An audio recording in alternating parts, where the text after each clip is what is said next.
I, William R. Jones, do solemnly swear that I will support and defend the Constitution of the United States against all enemies, foreign and domestic, and that I will bear true faith and allegiance to the same. So help me God. Yes, this is Bill Jones with recapturefederalism.com and another episode. Bill Jones from Freedom's Nest. Today's subject, title, and we're in episode 13. Communism, the origin of the New World Order. What, Bill? Yeah, that's right. It is the origin of the New World Order. One of the primary goals, aims of the communist, going back to that Communist Confession of Faith, they have a question. Number 3. Remember, I had, if you heard me in the last episode, talked about question 22 about religion. Question 3, with 2, is what is the aim of communists? He mentioned some things, blah, blah, blah. Sometime I'll read that too. But there's question 3. How do you wish to achieve this aim? Written by Engels in 1847. And he came up with this answer. And you're going to love this. I hope you're sitting down, hanging on your wallets, I hope. How do you wish to achieve this aim?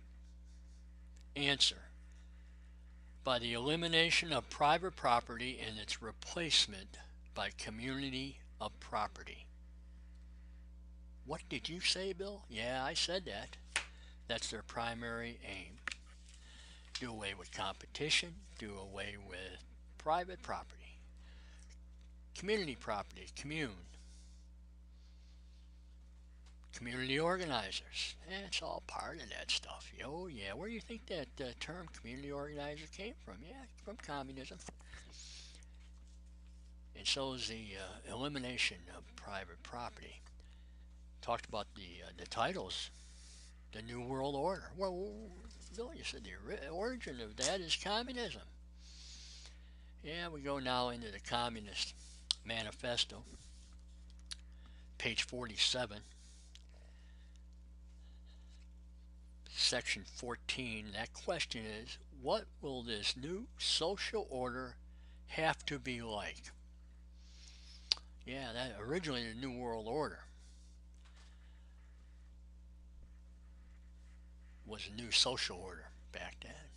They changed it, they modernized it. It makes it sound a little bit different, almost palatable. Oh, but it's ugly. Oh, it's ugly.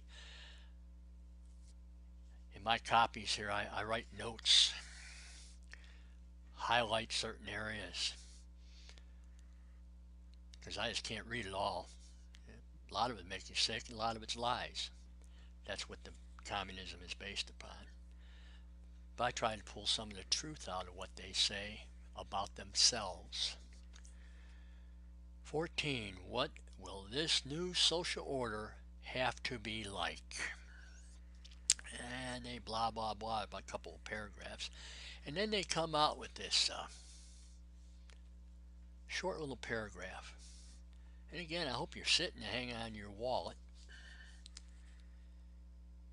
In fact, the abolition of private property is doubtless the shortest and most significant way to characterize the revolution in the whole social order, which has been made necessary by the development of industry. For this reason, it is rightly advanced by communists as their main demand. That's their demand. That's what they're saying. That is their demand. That's not a lie. That's the truth. That's really what they believe.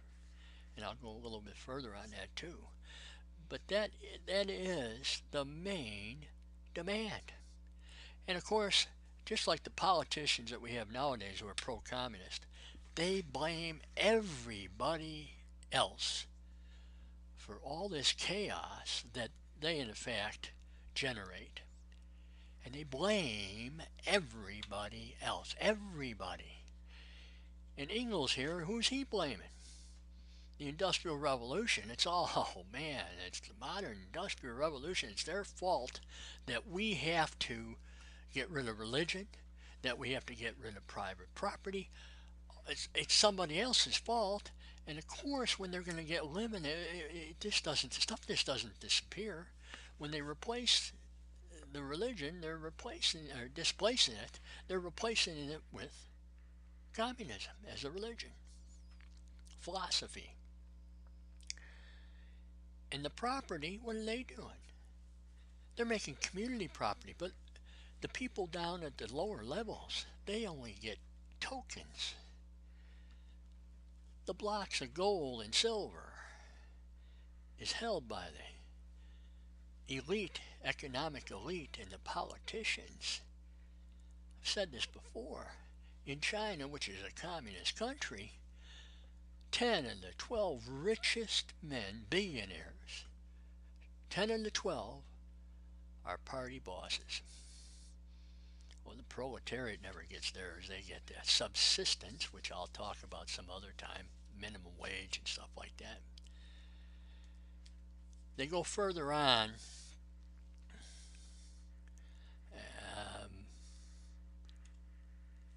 16, and let me read that. It's 2 paragraphs. 16. Will a peaceful abolition of private property be possible?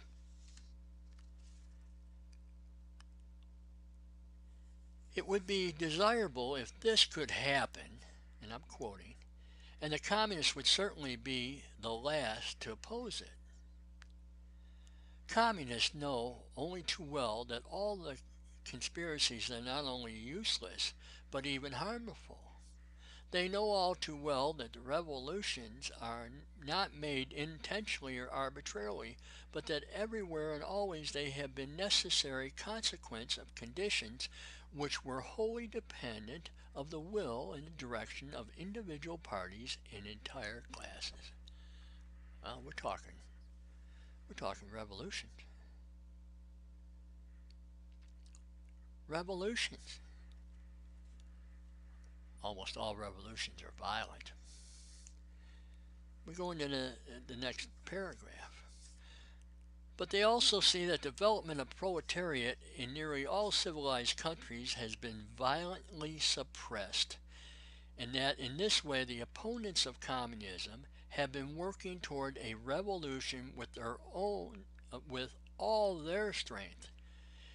If the oppressed proletariat is finally driven to revolution, then we communists will defend the interest of the proletariats with deeds as we now defend them with words. Violence. Their idea here, and of course it's maybe some other places, not in America, but there are people being held down. And who are they being held down with? They're not held down by the middle class. They're held down by the pro-communists because that's how they use them. That's their tool that they use. And it's going to get violent somewhere along the line. Up till now it's been relatively nonviolent. But they cause chaos because they then say they have all the answers. Well, they don't. 17 question. Will it be possible for private property to be abolished at one stroke? You see, the old saying about communists, 1 step forward, 2 steps back, 1 step forward, 2 steps back, and you end up going forward. And that relates to this in 17. No more than existing forces of production can at one stroke be multiplied to the extent necessary for the creation of communal society. In all probability, the proletarian revolution will transform existing society gradually and will be able to abolish private property only when the means of production are available in sufficient quantity. Now here you go.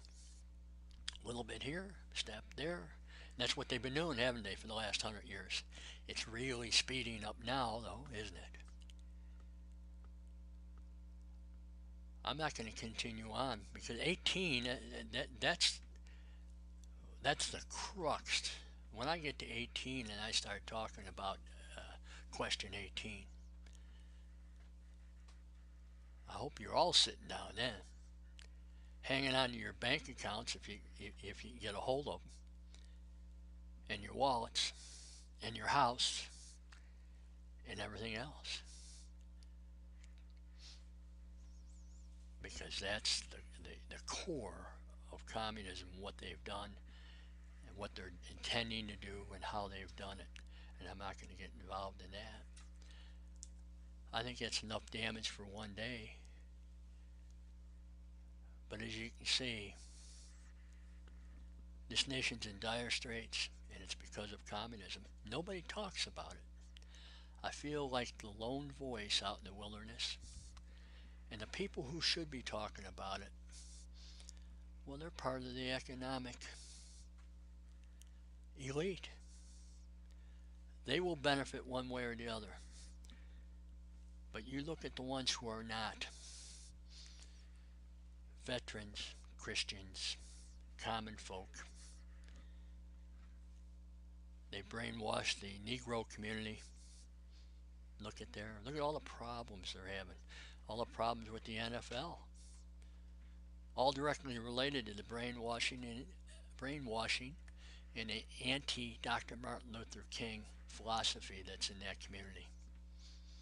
It's all intentional. They've been working at it for 40, 50 years as far as Dr. King goes. Character assassination of him, along with physically assassinating him, never been determined actually who did the pulling of the trigger and how. It's all been sealed. They don't want you to know those things. But their whole plan is laid out in the Communist Manifesto and other communist documentation. Until the next time, good day.